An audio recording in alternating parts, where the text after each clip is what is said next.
आप सभी लोगों का मेरे YouTube चैनल पर बहुत बहुत स्वागत है। वेदांत दर्शन में मोक्ष की अवधारणा बहुत ही महत्वपूर्ण है। शंकराचार्य का अपना दृष्टिकोण है, रामानुजाचार्य का अपना दृष्टिकोण है। तुलनात्मक रूप से प्रयास है कि आपके सामने ये वीडियो प्रस्तुत किया जाए। तो अगर आपको वीडियो अच्छा लगता है तो आप चैनल को सब्सक्राइब कर सकते हैं, लाइक कर सकते हैं, शेयर कर सकते हैं। सबसे पहली बात है कि हम ये जीव को देख लेते हैं कि जीव का क्या मतलब है। अंतःकरण में व्याप्त चैतन्य को जीव कहते हैं।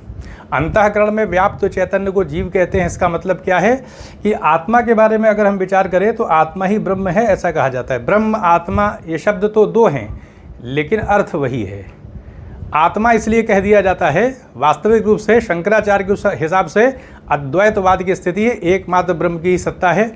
अब जैसे सूर्य एक ही होता है, लेकिन उसका प्रतिबिंब अलग अलग तालाबों में जब पड़ता है, झील में पड़ता है, हर जगह पड़ता है, तो अलग अलग सूर्य की स्थिति दिखाई पड़ती है कि सूर्य तो एक ही होता है। तो उसी यानी ब्रह्म की चेतना व्यवहारिक रूप से जो ये जीव है, व्यवहारिक रूप से ही संसार है, माया जन्य है, अविद्या से बना हुआ है। संसार की कोई भी चीज़ हमेशा नहीं रहती है।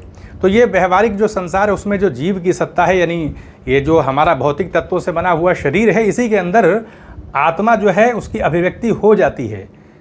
आत्मा कहीं आती जाती नहीं, क्योंकि आत्मा ही ब्रह्म है तो आने जाने का कोई मामला होगा नहीं, और नहीं अंश की कोई स्थिति होगी कि आत्मा ब्रह्म का अंश है।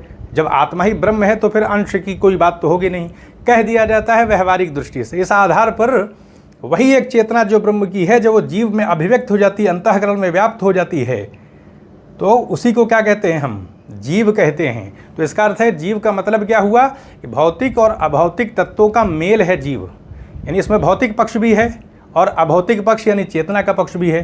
तो ये जीव की विचारधारा है। शंकराचार्य बताते हैं कि जब मानी सी बात है कि मोक्ष की प्राप्ति जीव को होगी, तो जीव जो है वो अपनी आत्मा को जान लेगा, यानी ब्रह्म भाव की स्थिति हो जाएगी। आत्मा ही ब्रह्म है तो मोक्ष में क्या होगा? अविद्या का नाश हो जाएगा विद्या के माध्यम से, ज्ञान मार्ग पर चल के, और आत्मा जो है जीव को अपने वास्तविक स्वरूप का ज्ञान हो जाएगा।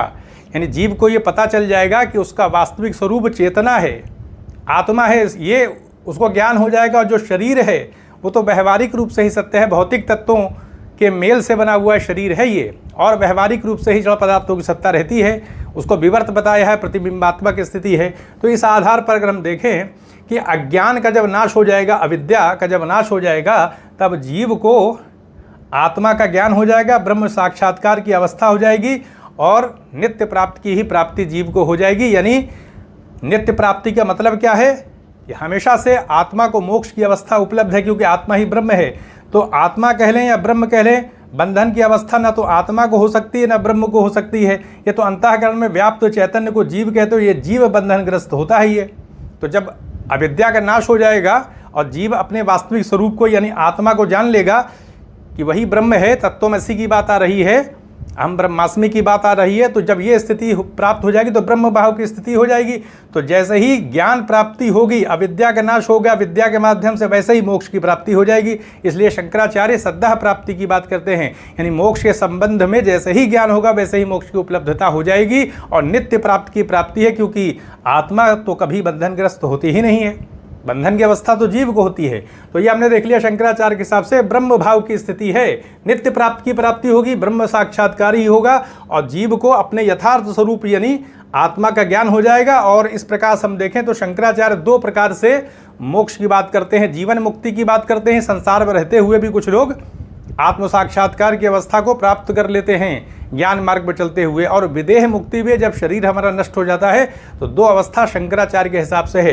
तो ये हमने देख लिया कि नित्य प्राप्ति की प्राप्ति का मतलब ये है कि आत्मा तो कभी बंधनग्रस्त होगी ही नहीं, हमेशा मुक्त अवस्था में है, उसका अपना एक यथार्थ स्वरूप है, सच्चिदानंद स्वरूप है। तो ऐसे में नित्य प्राप्ति का मतलब ये है कि जीव आत्मा जब अंतःकरण में व्याप्त हो जाती है तब बंधनग्रस्त हो जाती है, और जब जीव को अपने वास्तविक स्वरूप यानी आत्मा के होने का कि मैं ही ब्रह्म हूँ, इस प्रकार का जब ज्ञान हो जाता है, तो ये ब्रह्म भाव की स्थिति है, ब्रह्म साक्षात्कार की। इसी को तो अवस्था कहेंगे, यही तो है आत्म साक्षात्कार। तो इस तरह से हमने देख लिया कि जब हम जीव की बात करते हैं तो इसमें भौतिक और अभौतिक तत्वों का मेल होता है, जबकि आत्मा क्या है? आत्मा ही ब्रह्म है। तो ये हमने देख लिया कि आत्मा को यानी जीव को अपने यथार्थ स्वरूप का ज्ञान हो जाता है, यानी जीव ही जान लेता है कि वो ब्रह्म से अलग नहीं है, ब्रह्म का ही ब्रह्म ही है, इस प्रकार की अवस्था जीव को उपलब्ध हो जाती है मोक्ष की अवस्था में। सर्वजीव मुक्ति का सिद्धांत देते हैं, यानी अद्वैत वेदांत में कुछ लोग एक जीव मुक्ति का सिद्धांत देते हैं कुछ विद्वान, और अधिकतर विद्वान सर्वजीव मुक्ति का सिद्धांत देते हैं। क्योंकि अगर देखा जाए तो मुक्ति का पूरा मामला तो आत्मा से कहाँ जुड़ा है, मुक्ति का जो कुछ भी अर्थ है वो तो जीव से संबद्ध है, क्योंकि जीव बंधनग्रस्त होता है और भौतिक अभौतिक तत्वों का मेल है जीव, इसलिए हर जीव को अपनी मुक्ति प्राप्त करनी पड़ेगी। आत्मा तो पहले से ही मुक्त है, इसलिए सर्वजीव मुक्ति का सिद्धांत अधिकतर अद्वैत वेदांत के समर्थक मानते हैं कि हर जीव को मुक्त होना होगा। तो ये हमने शंकराचार्य का जो मोक्ष के संबंध में विचार है उसको देख लिया कि वो नित्य प्राप्त की प्राप्ति बताते हैं, और ये बताते हैं कि सद्यः मुक्ति होती है, तुरंत बस मोक्ष की अवस्था प्राप्त हो जाती है, क्रम मुक्ति को स्वीकार नहीं करते हैं, जैसा कि रामानुजाचार्य बताते हैं। अब हम आते हैं रामानुज के विचार को देख लेते हैं। तो रामानुज अप्राप्त की प्राप्ति बताते हैं। वो बताते हैं कि जीव को अपने स्वरूप का तो ज्ञान होता ही है, ब्रह्म की अवस्था को भी, यानी ब्रह्म के स्वरूप का भी ज्ञान होता है। क्योंकि जीव के बारे में रामानुजाचार्य बताते हैं कि जीव ब्रह्म का अंश है, ईश्वर का अंश है, विशिष्टाद्वैतवाद उनका सिद्धांत है। ऐसे में चित्त और अचित, चित्त माने जीव और अचित माने प्रकृति, ये दोनों विशेषण के तरह से ब्रह्म के साथ रहते हैं। अपृथक सिद्धि संबंध है, यानी जीव और जड़ पदार्थ ये ब्रह्म से, ईश्वर से अलग नहीं हो सकते, विशेषण के तौर पर ब्रह्म का ही अंश रहते हैं। वो अंश का मतलब जैसे हमारे शरीर में अंग है तो अंग की अवस्था उनकी रहती है, ईश्वर अंगी होता है। तो इस आधार पर रामानुज बताते हैं कि जीव को जब मोक्ष की प्राप्ति होती है तो वह अप्राप्त की प्राप्ति है, क्योंकि उसको अपने यथार्थ स्वरूप का, अपने जीव होने का तो ज्ञान होता ही है, विशेषणांश के तौर पर अपने चित्त स्वरूप होने का तो ज्ञान होता ही है, और साथ साथ में उसको ब्रह्म की प्राप्ति भी हो जाती है। इसलिए अप्राप्त की प्राप्ति बताते हैं कि ब्रह्म के स्वरूप का भी ज्ञान हो जाता है, अपना पारमार्थिक स्वरूप और साथ में ब्रह्म की प्राप्ति, ये दोनों की उपलब्धि होती है, इसलिए अप्राप्त की प्राप्ति बताते हैं वो। इसी तरह हम देखें अगर तो बताने का प्रयास करते हैं कि वो ईश्वर के स्वरूप को तो प्राप्त कर लेता है, लेकिन उसकी तद्रूपता को प्राप्त नहीं करता, एकाकार होने की अवस्था नहीं है। अब ईश्वर के स्वरूप का तो लाभ प्राप्त कर लेता है, उसकी तद्रूपता को प्राप्त नहीं करता। इसका अर्थ यह है कि ईश्वर का क्या स्वरूप है, सर्वव्यापक होना, सर्वज्ञ होना, सर्वशक्तिशाली, सर्वशक्तिमान, ऐसी अवस्था ईश्वर की आती है। इस आधार पर देखिए कोई अंश के तौर पर स्वीकार किया है जीव को, जीव की हमेशा से सत्ता रहती है लेकिन अंश के तौर पर रहती है, जीव आश्रित होकर के ईश्वर के साथ संबद्ध रहता है विशेषण के तौर पर। इस रूप में उसके स्वरूप का लाभ प्राप्त कर लेगा। जैसे हमारे शरीर का कोई अंग है, हम हृदय को ले लेते हैं, तो हृदय को तो जो आनंद की प्राप्ति होगी, जो शक्ति मिलेगी, जो ज्ञान मिलेगा, वो हृदय के अनुसार ही मिलेगा, क्योंकि अंश रूप में है। जीव ईश्वर की सर्वज्ञता को, सर्वव्यापकता का प्राप्त नहीं कर सकता, इसलिए कि उसकी अवस्था तो अंश होने में तो उतना ही ज्ञान मिलेगा, इसलिए उसके स्वरूप का लाभ तो प्राप्त कर लेता है, जितनी उसकी शक्ति है, जितनी उसकी अवस्था है, लेकिन उसकी तद्रूपता को प्राप्त नहीं करता। ईश्वर की जो शक्ति है, ईश्वर का जो रूप है, तद्रूपता, यानी ईश्वर का जो एक स्वरूप है, उसकी जो शक्ति है, उसको यथार्थ रूप में वैसा ही वो प्राप्त नहीं करता, इसलिए कि तो अंश है वो। इसलिए अंश होने में जितनी उसकी क्षमता है उतना ही उसको उपलब्ध होगा, तो इसलिए उसके स्वरूप का तो लाभ प्राप्त कर लेता है। अंश होने की अवस्था के हिसाब से, शक्ति के हिसाब से, क्षमता के हिसाब से उतना ही आनंद मिलेगा जितना एक अंश के पास है, ज्ञान, कर्म, सारी चीज़ें।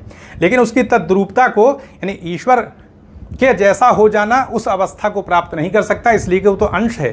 तो ये बताने का प्रयास करते हैं। और फिर रामानुजाचार्य विदेह मुक्ति की बात करते हैं कि शरीर समाप्त होगा तभी मुक्ति होगी, और क्रम मुक्ति की बात करते हैं कि वो क्रमिक मुक्ति है, सीधे मुक्ति की अवस्था को नहीं बताते हैं, बल्कि बताते हैं वो कि देवयान मार्ग से जो है ब्रह्मलोक में चला जाता है और ब्रह्म के निकट आनंद के साथ वो रहता है। इस प्रकार की विचारधारा रामानुजाचार्य की है। तो एक भावात्मक अवस्था है, यानी भावात्मक अवस्था का मतलब है कि आनंद की प्राप्ति ब्रह्म के निकट, ईश्वर के निकट जीव को होती रहती है। तो ये हमने देख लिया कि रामानुजाचार्य का जो सिद्धांत है उसमें वो क्रमिक मुक्ति को स्वीकार करते हैं, साथ में वो सद्यः मुक्ति की बात नहीं करते हैं, बल्कि क्रमिक मुक्ति की विचारधारा को स्वीकार करते हैं। पहले शरीर पात होगा, फिर आत्मा देवयान मार्ग से ब्रह्मलोक में पहुंचेगी और फिर वहां हमेशा आनंद के साथ रहेगी। अप्राप्त की प्राप्ति भी मोक्ष को बताते हैं। तो ये आपके सामने एक तुलनात्मक पक्ष रखने का प्रयास किया, तो यहीं पर अनुमति दें। चैनल को सब्सक्राइब भी कर, शेयर भी करें। आप सभी लोगों का बहुत बहुत धन्यवाद।